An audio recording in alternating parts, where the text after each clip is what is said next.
Hello everyone. Today we will see time response analysis of a second order system. So for this we will consider a second order system.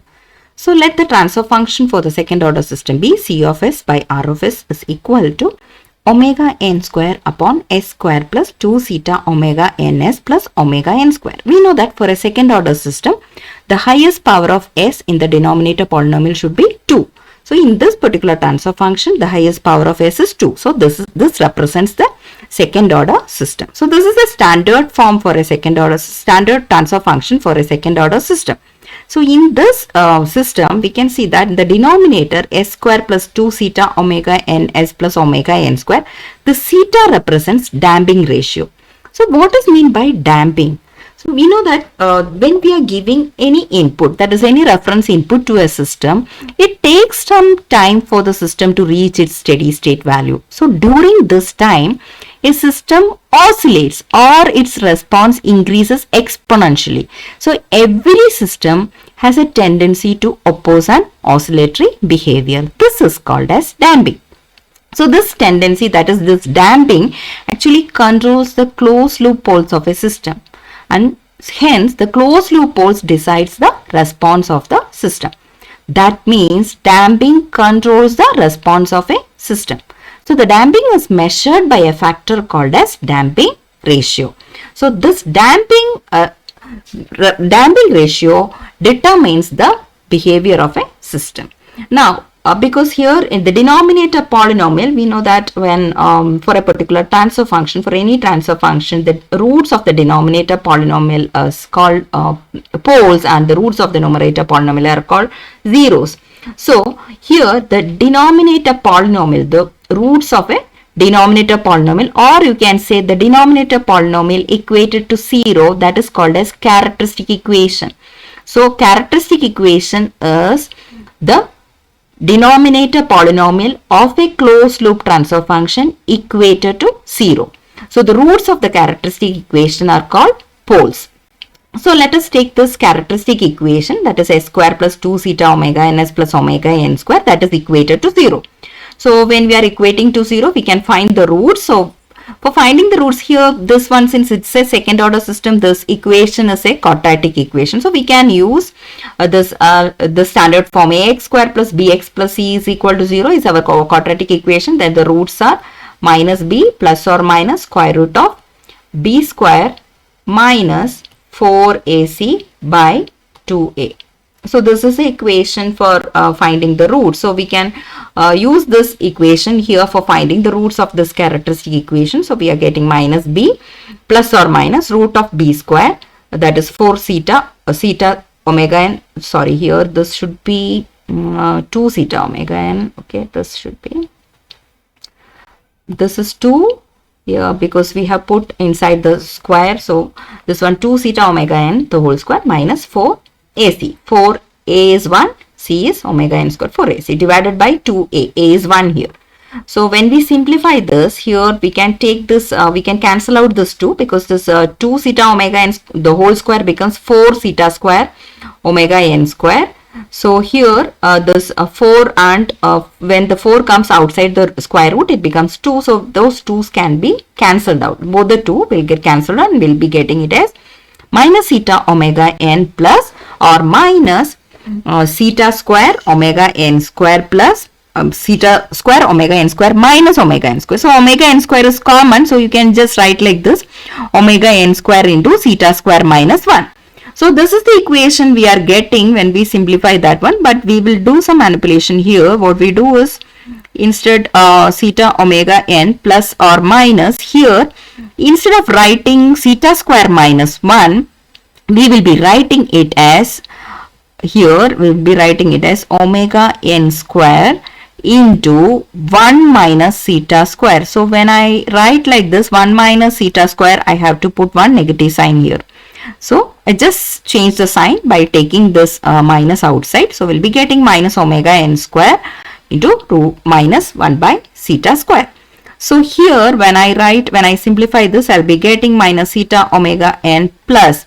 We know that square root of minus 1 is imaginary. So we'll be getting a term j there. So j and omega n square, when it comes outside the root, we'll be getting j omega n, and remaining thing we'll put inside the root. So 1 minus theta square.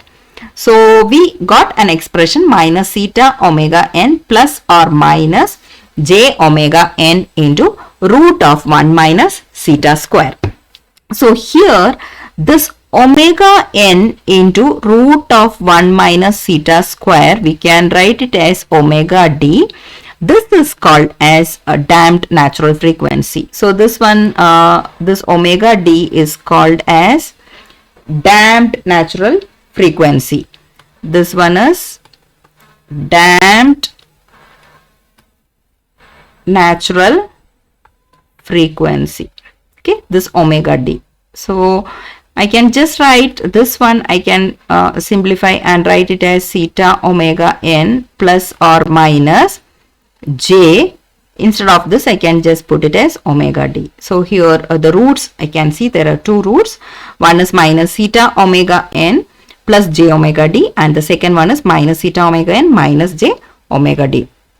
So most of the control systems, we know that with the exception of robotic control systems, are designed with damping factor theta less than 1.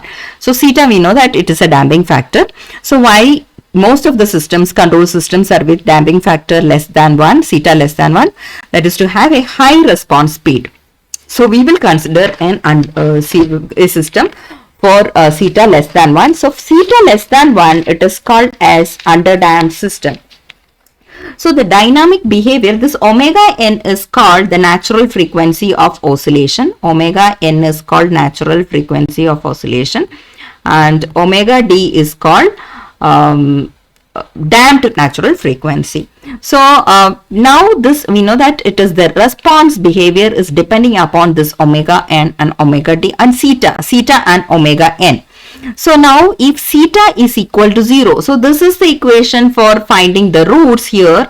So this equation, if we take, and if we substitute theta is equal to 0, we will be getting this roots as imaginary roots. We will be getting that theta, this real part will be going, we will be getting plus j omega n into root of 1 minus theta square, or I can say plus or minus, or I can write it as j omega d. So when for theta is equal to 0, the poles will be lying on imaginary axis. The poles will be lying on imaginary axis. So the system is called undamped system. In this case, undamped system means there is no damping. So what is the purpose of damping? Damping is to reduce the oscillation. So if damping is not there, means the oscillations will be continuing and it won't be dying out. So the transient response does not die out. So the response will be purely oscillatory in nature. So we'll be having a response which will be purely oscillatory. The oscillations won't be decreasing. So this is for theta is equal to 0. That is called as undamped system. So if we have this one, if we have theta is equal to 1. So if theta is equal to 1, in that case we'll be having, this is our root. So it is we have it as omega n plus or minus omega n plus or minus j omega d. So in this case, when theta is equal to 1, here I'll just, what happens is like when this one is, I'll just take this one, okay, we'll take this equation. So in this one, when we are putting theta is equal to 1, what happens is that this imaginary part vanishes. See, 1 minus theta square, theta is equal to 1. So we'll be getting only minus theta omega n. So we'll be getting the answer as minus theta omega n only. Minus theta omega n as the root. So that means we have the root, equal roots will be getting, that is minus theta omega n, and roots are real. So in this case, it is called as critically damped system. When theta is equal to 1, the poles are real, negative and equal. So the system is called critically damped. So the response rises slowly and reaches the final value. Then for if theta is greater than 1, if you put here, if theta is greater than 1, we can see that the poles are real and negative. So if theta, this one, when theta is greater than 1, we know that another imaginary term will come here. So that j and j gets cancelled. So the roots will be real. So for theta greater than 1, it is called as overdamped system. The roots are real. It is overdamped system. Overdamped system. So the roots are real and negative, and the roots are unequal. So here the system is overdamped. The output rises to its final value slowly. So in this particular case, this critically damped, this one is critically damped and overdamped system. There won't be any it won't show any overshoot. Overshoot won't be there. So and for theta less than 1, or you can say theta greater than 0 and less than 1, here the closed loop pose will be, so if it is theta is less than 1, in this case when you substitute theta value less than 1, we know that here this under root it becomes positive value, and so it will be a complex conjugate roots we will be getting, that is theta omega n plus or minus j omega n into whatever value comes here. So if for theta less than 1, we get the roots as complex conjugate. So roots will be complex conjugate, and that function is called, this one is, that system is called underdamped system. So underdamped system, it has a complex conjugate and it lies in the left half of S plane. The roots will be negative and it is complex conjugate, and the system is underdamped. So for underdamped system, the transient response will be oscillatory in nature. So it will be oscillatory in nature. It is like it underdamped. It will be finally reaching some steady state. And for overdamped and critically damped, it will be like, it will be going like this. There won't be any this one. For critically damped, it will be just like this, and this one is slow response. Overdamped, it will be slow response. This is critically damped, and this one is underdamped one. And this one is this case is for undamped. So undamped means theta is equal to 0, theta is equal to 1 is called critically damped, theta greater than 1 is called overdamped, theta less than 1 is called underdamped. So most of the control systems are underdamped in nature, except the robotic system. So because to have the response time faster. So now we will consider an underdamped system only. So in this case, we will find the response for a second order system for a unit step input. So we will just consider the same system, that is C of S by R of S is equal to omega n square divided by S square plus 2 zeta omega ns plus omega n square. This is our second order transfer function. So we are considering a unit step input. So we know that for a unit step input, R of S is equal to 1 by S. So when you multiply this one, cross multiply this transfer function, we'll be getting it as C of S is equal to this transfer function into R of S. So I can just write C of S is equal to, now, omega n square divided by S square plus 2 theta omega ns plus omega n square into 1 by S. So this is the response, like C of S we are getting. Now we know that for time response, this should be in time domain. So we need to take the inverse Laplace transform of this, but this one is not in a standard format. So we need to do the partial fraction expansion for this equation.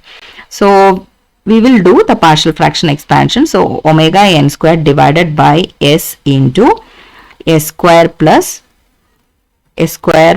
2 theta omega ns 2 theta omega ns plus omega n square. So this is our transfer function. This is equal to, we will do the partial fraction expansion. Let it be k1 upon s plus k2, that is a by s plus bs plus c upon whatever it is there. So k2s plus k3, where k1, k2, k3 are the constants which we use for the partial fraction expansion. Since it is a quadratic term, we are using like this, k2s plus k3, s square plus 2 theta omega ns plus omega n square. So when you do the partial fraction expansion, when you solve for the values k1, k2, k3, can you solve, you can equate the constant, the coefficient of s, you can equate the coefficient of s terms, then constant term, then you can find the values for k1, k2 and k3. So we will get, when you simplify, we will be getting k1 as 1 and k2 as minus k1. That is minus 1, and we'll be getting k3 as minus 2 theta omega n. So these are the values for the partial fraction constants which we will be getting. So we can substitute it back into the original, this we can substitute it back here. So we'll be getting C of S is equal to, instead of k1 we have 1 there, so 1 by s. Now this k2 and k3 are negative, so we can put that negative common here. So k2 into s, that is s, and this k3 is 2 theta omega, and since we have taken this negative outside, I can write it as plus 2 theta omega n, complete thing, divided by s square plus 2 theta omega n s plus omega n square. So this is the equation we have.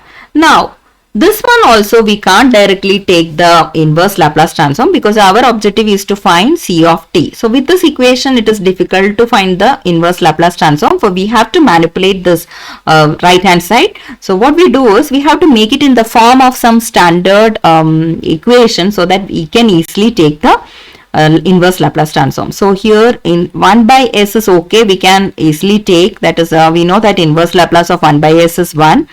Then this s minus 2 theta omega n, I can write it like this. I'll be just separating this 1 theta omega n outside. So I'll be just first writing s plus theta omega n. This 2 theta omega n, I'll be writing as theta omega n plus theta omega n. Okay. So it is s plus theta omega n, that is the first term, divided by s square plus 2 theta omega n s plus omega n square. This is our equation, and here that 1 theta omega n I had taken here, since it is negative, so it is minus, so minus theta omega n, 1 extra theta omega n is here, divided by, this is common, that is why when you take minus inside it is minus theta omega n. So this one is s square plus 2 theta omega n s plus omega n square. So we got this equation. Now here we can, the denominator polynomial, I can just write denominator polynomial as, denominator polynomial we know it is s square plus, we can just write it, I'll just s square plus 2 theta omega n s plus omega n square is the denominator polynomial. So this one denominator polynomial, I can just write it like this. It is s plus theta 2 theta omega n, means I can write it in the form of a plus b the whole square. So theta omega n the whole square. So we know that when you expand this one, we will be getting it as, when you expand this, s square plus 2 theta omega n plus theta square omega n square. But we don't have, we have here omega n square only, that theta square omega n square is an extra term. So what we do is, here we will be writing it as minus theta square omega n square, because this much is what you are getting here. Okay. So s plus theta omega n the whole square minus theta square omega n square is nothing but it is s square plus 2 theta omega n s. You will be getting this. Then what is the additional term here? Omega n square is the additional term present here, this one.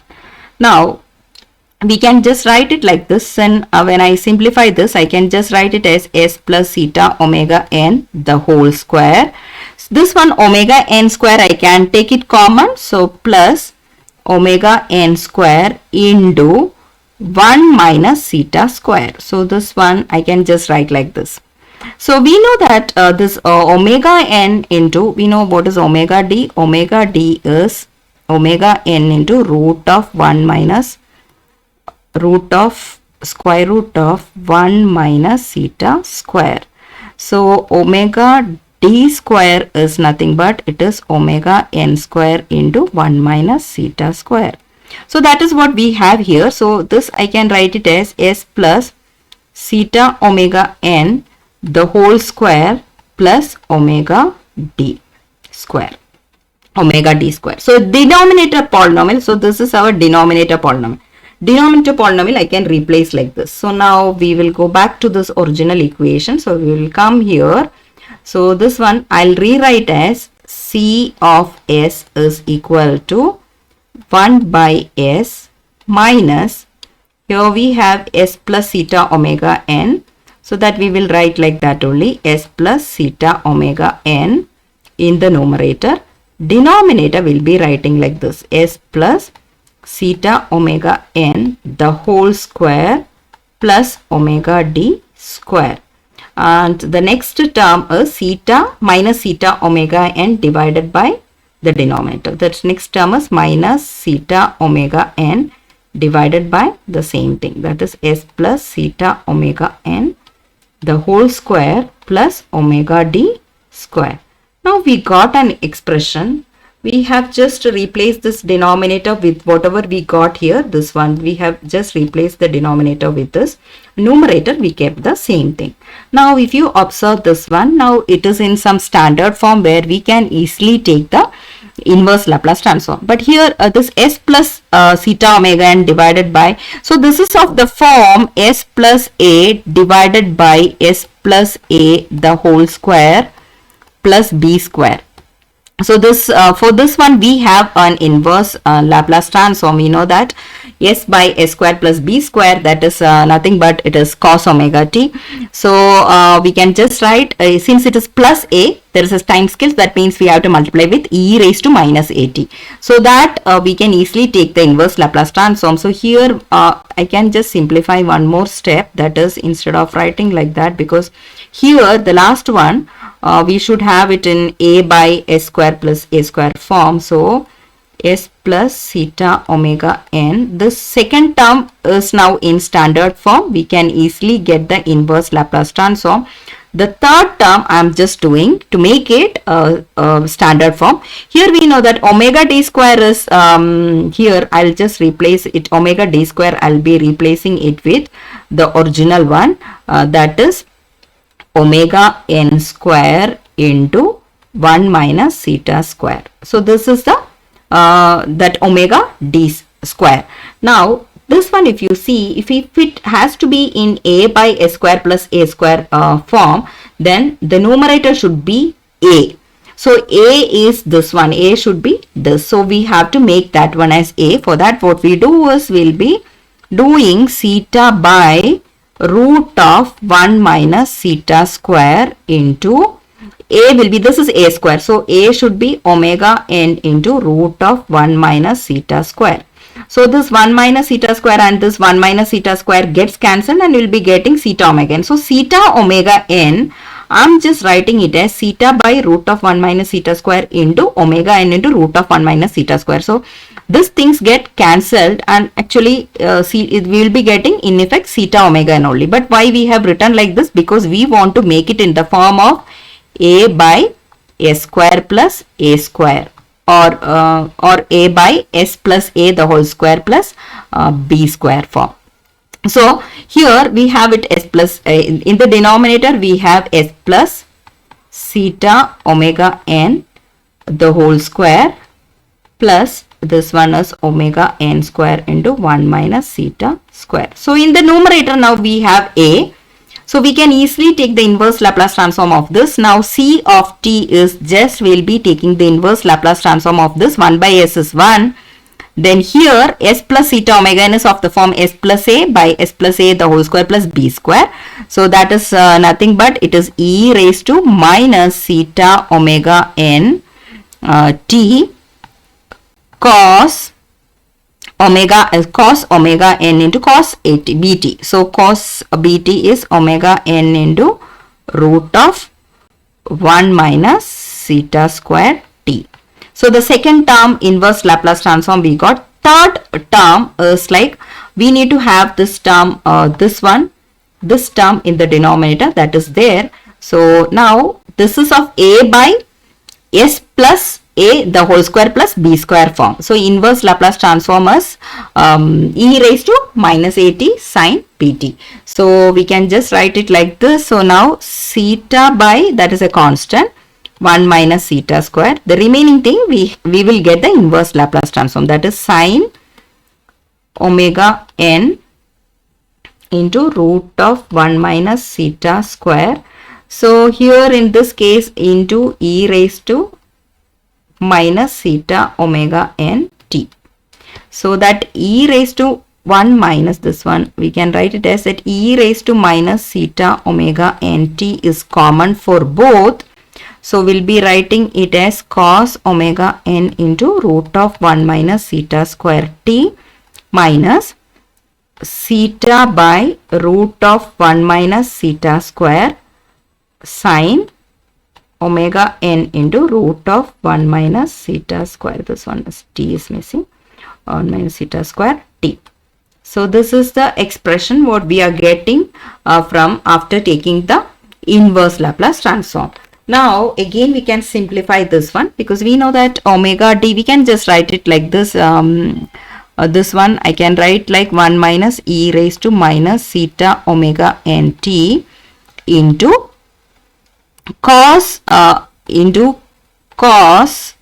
omega dt minus theta by root of 1 minus theta square into sine omega dt.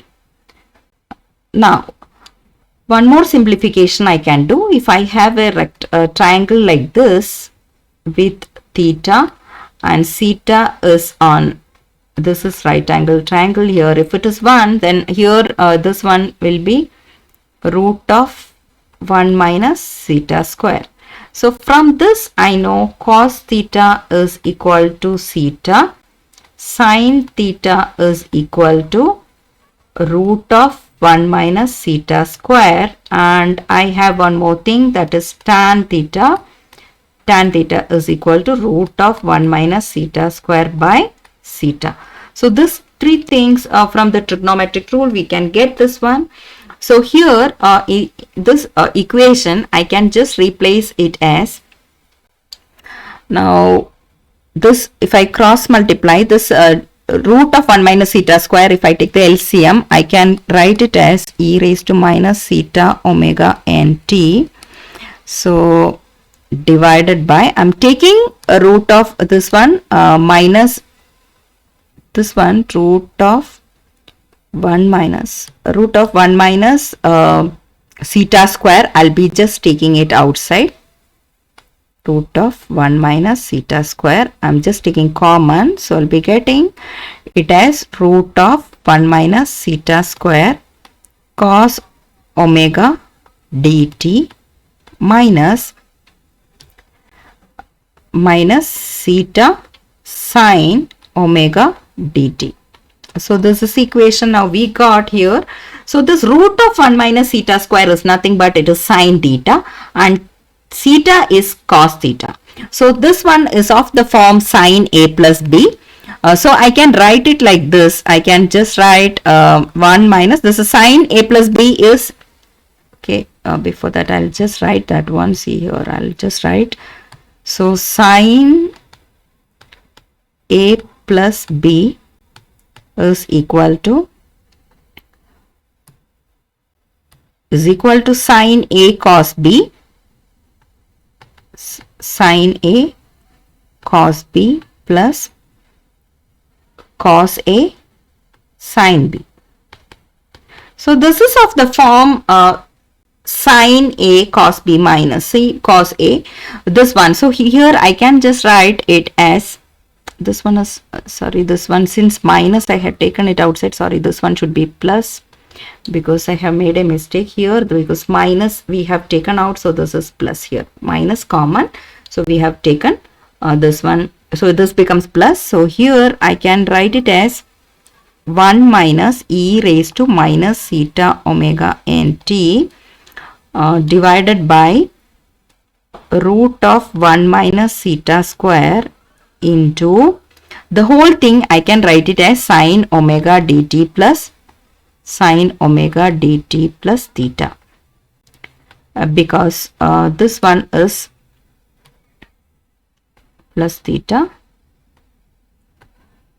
So we'll be getting, when you expand this, what we'll be getting here of this one will be, if I just write, I should get sine omega dt cos theta plus cos omega dt sine theta. So if you expand this one, we'll be getting like that. Sine theta cos. So here this one I can write sine omega dt plus theta. Now again I can do one more simplification like this, 1 minus e raised to minus theta omega nt, and this one is this theta, so root of 1 minus theta square, and this one is theta, I can write it as tan inverse the sine omega dt plus theta is nothing but tan inverse root of tan inverse square root of 1 minus theta square by theta. So this is the equation. So this one will be 1 minus e raised to, so again the final equation I can write it as minus theta omega nt divided by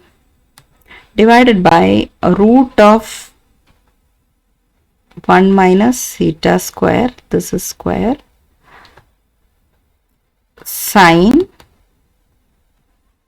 omega d, we know it is omega n into root of 1 minus square root of 1 minus theta square, root of 1 minus theta square into t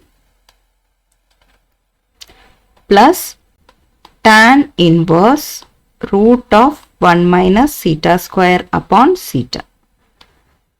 So this is for t greater than or equal to 0. So this is the time response for a second order underdamped system. So the error signal, how will you calculate error signal? Error signal we can do like, it is E of t is equal to R of t minus C of t. So this R of t, we know it is 1. So 1 minus this one minus E of t will be getting the error signal as this complete thing will come. Whatever is there, that is E raised to minus theta omega nt divided by root of 1 minus theta square sine omega dt. I am just writing the short form omega dt plus tan inverse root of 1 minus theta square by theta. So this is the whole thing is inside. So this is the error signal for t greater than or equal to 0. So this is the time response for a second order system for a unit step input. So this is how we will be finding this time response, and you can see that the time response is depending upon the theta. So the damping plays an important role in the response of the system.